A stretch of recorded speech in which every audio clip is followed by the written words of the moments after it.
Assalamualaikum warahmatullahi wabarakatuh. Perkenalkan nama saya Restudia. Pada pembelajaran kali ini, saya akan menerangkan dan mempresentasikan materi mengenai konsep dasar praktik aksi riset Penmas. Langsung saja kita beralih ke pembahasannya.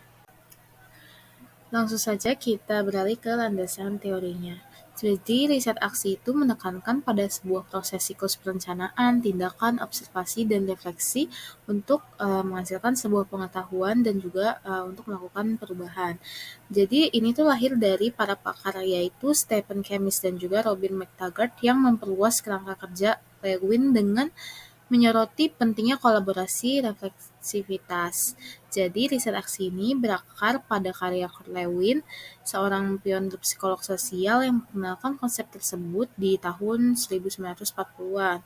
Lalu Lewin ini menekankan pentingnya menerapkan metode ilmiah tersebut terhadap sebuah isu-isu sosial yang menganjurkan pendekatan itu tuh melibatkan para partisipasif dari masyarakatnya untuk penelitian dan juga melakukan pemecahan masalah. Karyanya yang penting meletakkan dasar bagi riset aksi ini sebagai sebuah proses penyelidikan, tindakan, dan refleksi yang dinamis dan berulang. Nah, jadi apa aja sih prinsip-prinsip dasar dari riset aksi? Nah, yang pertama, prinsip dasar dari riset aksi adalah partisipasi. Jadi, partisipasi ini menekankan keterlibatan aktif seluruh pemangku kepentingan, termasuk juga anggota masyarakatnya, komunitasnya, penelitinya, pendidik, dan juga pembuatan kebijakan dalam proses penelitian ini. Jadi, prinsip partisipasi memastikan bahwa semua suara, perspektif, pandangan, dan juga pengalaman itu terwakilkan dan juga dihargai gitu. Ini yang mendorong inklusivitas kepemilikan dan juga pemberdayaan itu sendiri.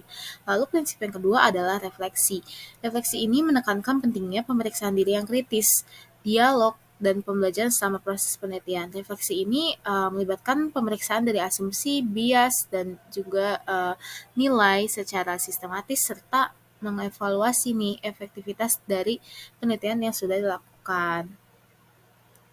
Lalu prinsip selanjutnya yaitu aksi perubahan. Jadi tujuan dari aksi riset ini sebenarnya untuk mengkatalisasi perubahan transformatif. Jadi aksi riset ini dilakukan untuk melakukan atau mencapai adanya perubahan dari suatu isu-isu sosial, baik itu pada tingkat individu, organisasi, ataupun masyarakat. Jadi perubahan dalam aksi riset ini tuh bukan sekadar perbaikan saja, melainkan memerlukan perubahan mendasar dalam hubungan kekuasaan, sistem, ataupun struktur.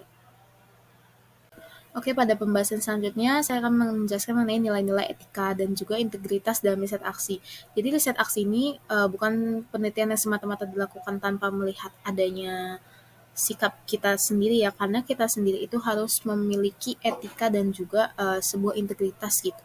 Nah, yang pertama itu adalah keadilan. Jadi dalam konteks Penmas ini, keadilan itu memastikan bahwa semua individu ini ataupun anggota komunitas dan yang lainnya itu memiliki kesempatan yang sama untuk berkontribusi dan juga berpartisipasi dalam proses baik itu pengambilan keputusannya, mengakses sumber dayanya, dan mendapatkan manfaat dari hasil penelitiannya itu harus melibatkan seluruh pemangku kepentingan dalam penelitian tersebut. Lalu yang kedua itu ada kesetaraan. Jadi dalam konteks Penmas ini, kesetaraan itu memerlukan keberagaman, tentang diskriminasi, dan juga prasangka serta mendorong praktik inklusif yang memberdayakan individu dan komunitas. Nah, selanjutnya adalah pemberdayaan. Jadi pada konteks Penmas ini, pemberdayaan sendiri itu berarti kita dapat membekali peserta didik ataupun masyarakat dengan pengetahuan, keterampilan, dan juga kepercayaan diri untuk memperjuangkan hak-hak mereka sendiri. Dalam artian mereka mampu untuk berdaya dan juga berpartisipasi dalam proses pengambilan keputusan dan memberikan perubahan positif dalam kehidupan mereka dan juga komunitas itu sendiri. Lalu berikutnya itu ada komponen utama riset aksi. Tentunya langkah yang pertama itu kita harus mengidentifikasi kebutuhan belajar dulu dan dari suatu penelitian yang kita ambil. Kita nggak bisa semata-mata mengambil asal masalah yang lalu kita tentukan sendiri, itu tidak bisa, melainkan kita harus melibatkan partisipatif dari masyarakat ataupun pemangku kepentingan tersebut dan kemudian kita harus mengidentifikasinya. kita harus benar-benar mencari akar masalah yang terjadi. Lalu yang kedua itu adalah perencanaan. Setelah kita mengidentifikasi, kita harus mulai merencanakan apa yang akan sebaiknya kita lakukan. Dan itu sebaiknya bisa dirundingkan lagi, kembali lagi dengan kolaborasi ataupun partisipasi dari masyarakat itu sendiri.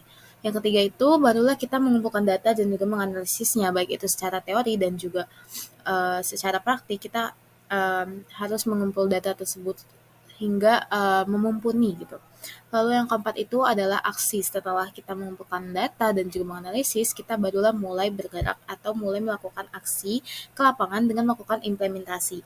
Lalu yang terakhir adalah refleksi. Jadi refleksi ini merupakan proses akhir untuk meninjau sejauh mana keberhasilan program yang telah kita buat, sebagus apa, dan juga untuk mengembangkan efektivitas untuk berkelanjutan. Nah, lalu di sini ada yang disebut juga dengan PALAR atau Participatory Action Learning and Action Research. So, PALAR ini merupakan sebuah pendekatan dalam penelitian ataupun pembelajaran yang berfokuskan pada partisipasi dan juga kerjasama antara peneliti dan komunitas yang terlibat. Ini sama saja dengan prinsip yang tadi kita sebutkan, yaitu partisipasi dan juga kolaborasi.